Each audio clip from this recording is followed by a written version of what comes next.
the bill is passed.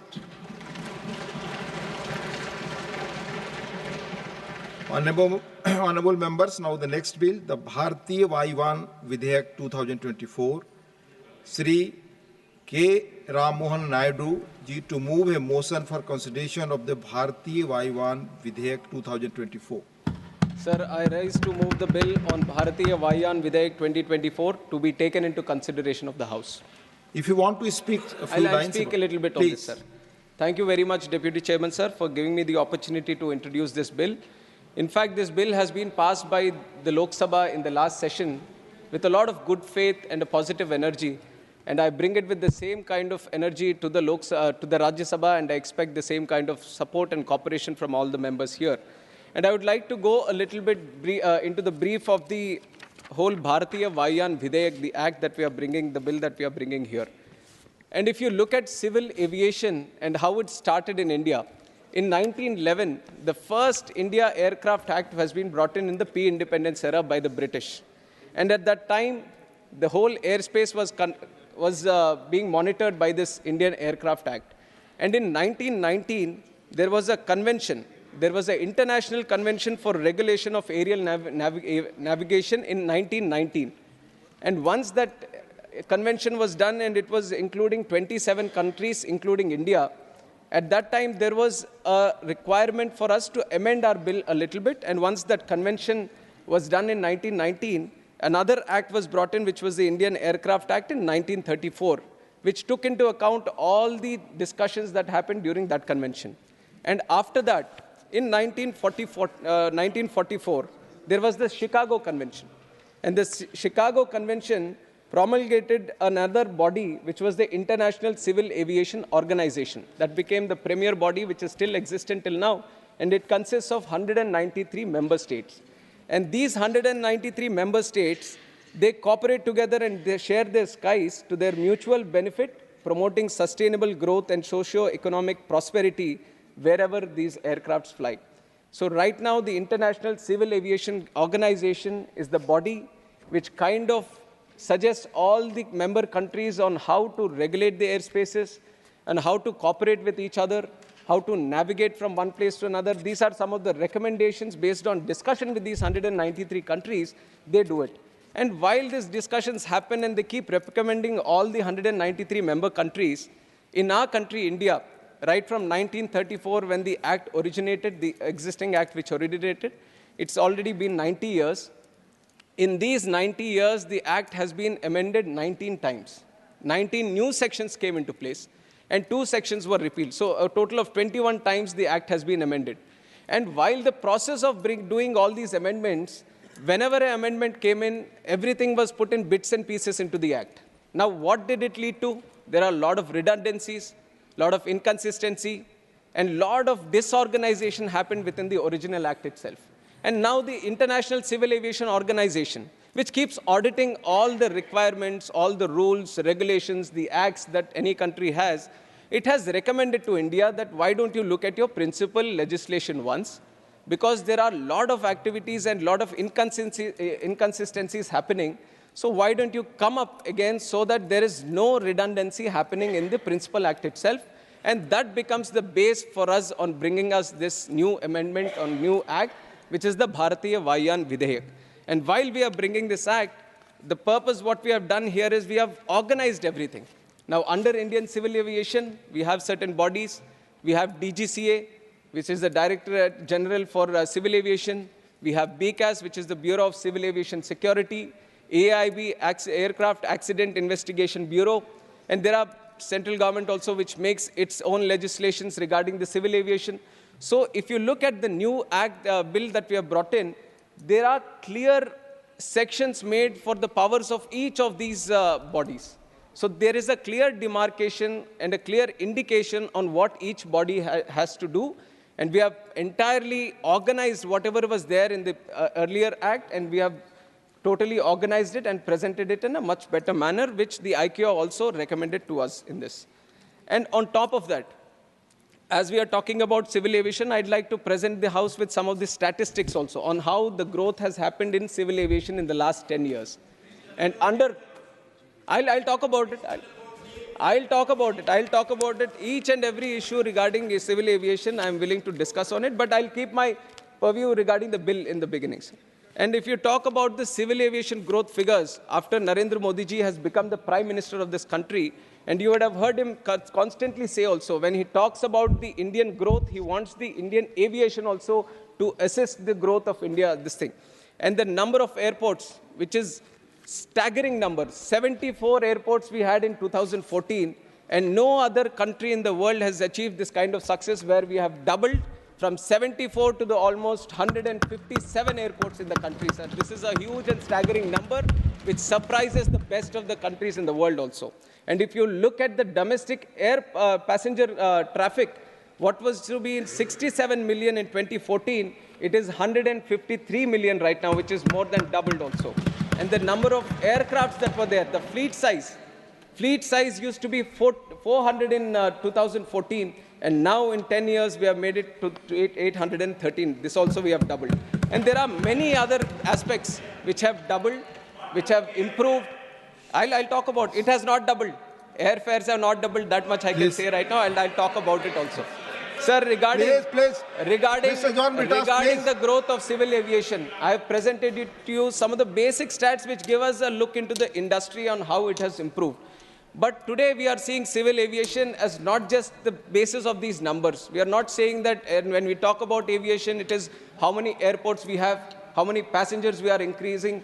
This we are wanting to deep dive into this aspect. The growth that we have observed is just the tip of the iceberg, and we believe civil aviation has a lot of potential to drive the economy of the whole country. We are looking at the MRO sector. We are looking at how to build our own aircraft here. We are looking at how to skill our own people so that they don't need to go abroad and come back and work in the civil aviation industry here. And we are looking at bringing in more expertise into the industry, let it be in terms of production, let it be in terms of manufacturing. And that is why one of the principal things that we are bringing in this new act is the definition for design, maintenance, and manufacture. Sir, in the earlier act, Indian Aircraft Act, only the word maintenance was mentioned. And even that, there was no definition for it. But now, we are adding in design, and we are adding in manufacture also. And we are thoroughly defining all these three terms, which are very important for us, Indian aviation industry, to go forward. And how will these definitions help, sir? The ICAO, when it looks at all these countries on who is going to manufacture airplanes, it looks at how is it being backed up by the legislations in that country. And till now, if we say that we are trying to manufacture our own plane, we don't have any legislation which defines as such that what is the design of an aircraft, what are the airworthiness of an aircraft, what should be the type certification of the aircraft. Is the country ready to do that or not? But now, under the leadership of Narendra Modi ji, we are strongly saying that India is at a stage where it can design, manufacture, and maintain its own aircraft. And that is the direction in which we want to level up and go forward in the civil aviation industry. And if you look at many more other statistics I have, sir, which shows that there is a huge potential in this country. And right now, we are moving forward in that. And as we add these definitions of design, we are making India as a state of design, making India as a state of manufacture, making India as a state of maintenance, we see that there is a huge potential to create economic activity and especially job creation. Sir, one number, ICAO, which is International Civil Aviation Organization, and many other international bodies, they've all come out with one figure, the multiplier effect. One job that you want to create or in the civil aviation industry, it leads to ultimately creating 6.7 times the number of jobs. So the kind of effect civil aviation has in job creation or economic activity is very, very huge. So we have to tap into this potential, and this new act that we are bringing helps us well into that direction, sir. And other than that, like I've said, we have organized the whole sections in the earlier act itself. So there is a clearer picture. Now, if you want to look at what are the actions of DGCA, then we thoroughly know what are the powers of DGCA. And how the powers of central government should be in terms of civil aviation, everything is listed very, very properly. And on top of that, if you look at the consultations, wide number of consultations have happened with the public, with the DGCA, with the AAI, all the important stakeholders, BCAS, all the other ministries that are concerned. After thorough consultations with all these ministries, It is after that, then we have compiled everything, sir. We have taken what the good suggestions are, and we have tried to brought it into the Principal Act right now. And now, on top of that, I'll talk about some of the important features that we are bringing in with the bill. Now, sir, almost thousands of pilots are getting trained in this country today, and we have spoken to them. We have asked that, do you have any challenges right now in the present scenario? Because we feel, right now I've said there are 800 aircrafts in the country. And sir, you would be surprised the number of aircraft orders we have that are coming in are more than 1,500 right now. And I keep talking to these airlines, and they're every month they keep saying, sir, we have ordered 50 more, we have ordered 100 more, because they see the potential that India has today and how we have to grow forward also. So as we bring in these new planes into the market, we would be needing more pilots also. On some situations, one aircraft would require, with all the FDTL limitations that they have, all the operational requirements they have, they would need up to 20 pilots. So imagine how many pilots our country would be needing as we move forward with all this fleet coming into the country also. And now we thought, let's talk to them. Let us see what their challenges are, how the whole pilot training industry is working today. And one important thing that they've mentioned is that while they go for this CPL, commercial pilot license training and all, one challenge that they face, they have to go through this radiography, the radio telephony certificate, the RTR certificate, which is called technically. This is something which they have to obtain, and flight radio telephony operator license. These are two things that they have to obtain, and for that, they have to go to Department of Telecom. This was how it was designed, because they had the equipment, they had the little know-how and technical expertise. So they had divided this stuff. They said, why don't you get this license from Department of Telecom? Once that comes from there, then the DGCA, which is with the civil aviation, then it thoroughly verifies that. And once we do the cross-verification and the CPL license also, then we grant the pilot the license. But we have seen that when we do this dual thing of going to that department and obtaining a license and our department doing a certain verification, there was a lot of delay happening. There was a lot of inconvenience for the pilots. And we know sometimes the systems kind of misuse this power when they have the additional authority to come in between on how it can lead to certain other challenges for the pilots also. And now we have a lot of young population who wants to aspire, dream to become a pilot, and we don't want them to see these kind of challenges happening in the system. So what we have thought is, we have so much expertise right now with DGCA, why don't we do the RTR license and certificates within our system itself?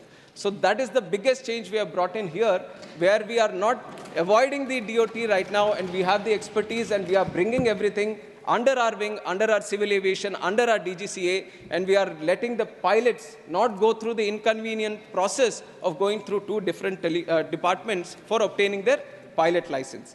And other than that, sir, we have brought in the appeal system. Like I've said, we have amended the Act 21 times. And while we have done that, sometimes we have missed putting whatever rules. Sir, civil aviation, the international civil aviation organizations keep recommending us so many things time and again, because it has an international view to this. Sky is not limited to one country. We travel from one country to the other country. So everything has to be harmonized. Let it be if we are flying here in India, if we are flying in New Zealand, if we are flying in America or any other region or any other continent, everything has to be harmonized so that there is a smooth travel between the countries happening. So as and when anything happens anywhere in the world, this ICAO picks it up, and it kind of recommends to all countries that why don't you have a uniform harmonization among the laws in this thing. So it keeps doing it all the time. It meets every year, multiple times on multiple subjects. And once they reach a consensus in Montreal, where the headquarters is there, and it keeps sending the recommendations to all the countries. And as we keep doing it, and it is important for us also to follow the ICAO recommendations. And whenever we keep doing it, not many a times we can bring everything, all the changes to the Parliament and say, let us amend the Principal Act itself. So many times what we do, the rules which are framed under the Principal Act, we try to keep changing them. And now constantly after doing that time and again, the ICAO also observed that there is no principal legislation backing to the rules that we have today.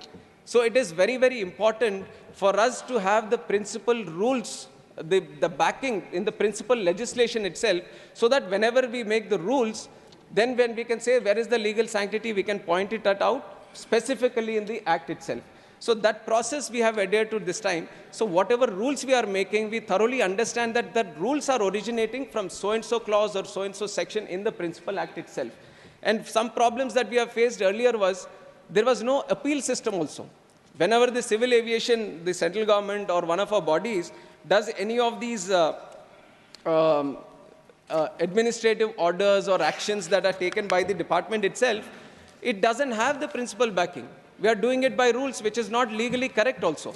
So right now we have put an appeal system which follows the principle of natural justice in the act itself. So that is a strong legal backing that we are giving. And now anyone who faces any administrative order or any other financial economic order that comes from the ministry itself, he can go through the process of appealing. Why did it come against me? So the principle of natural justice is being followed here, sir.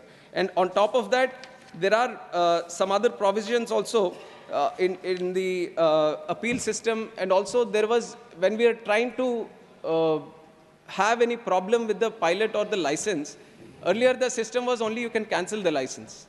But now we observe not every time you can cancel the license. Sometimes you might need to restrict it.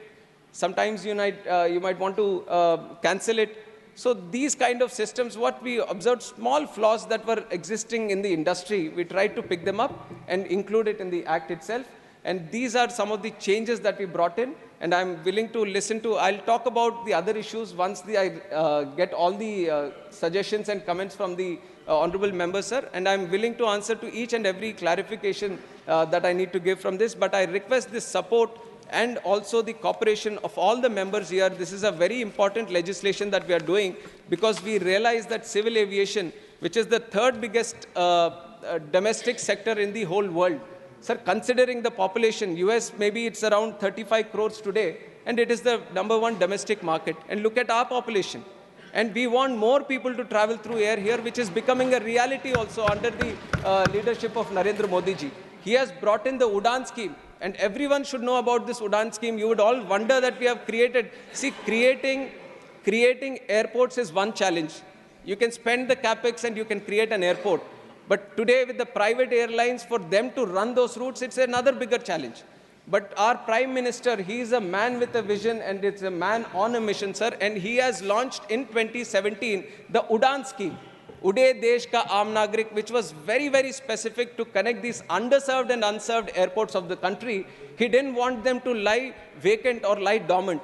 He thought of a brilliant scheme where we were giving a small VGF funding, and we called in the airlines. We said, these are the real India that we want to connect.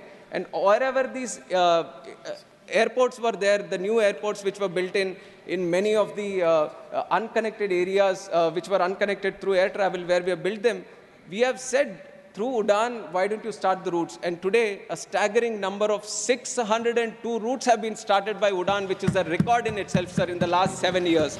And we want to push it more also. We want to create more airports, and we want to use the Udan also, so even more. And I can proudly say today, I was a member of parliament for the last 10 years. And initially, as I started as a member, sir, the most important request I would get from my constituents was that how do I get a new railway stop? I believe it is there today also. But I see as a minister today, in 5 months, I'm getting requests from across the table, across the house, both in Lok Sabha and Rajya Sabha. People are coming that I want more air connectivity. Why don't you connect me from point A to point B? Why don't I get an airport? These are remote places, sir, where people would have not even dreamt of having an airport. But today, our India, my India, has become so aspirational that even the remotest past, they are saying that I'm not going to strive for anything less. I think he has also requested there, sir, our honorable member. They are all requesting that why don't I have an airport in my own district itself? I feel proud of that. That today... Please, Mr. John Britas, nothing Sir, is going on record. that. Please, you speak. Mr. Sir, John Britas, I'll answer that please, when I get don't intervene. No, please. Please, you speak.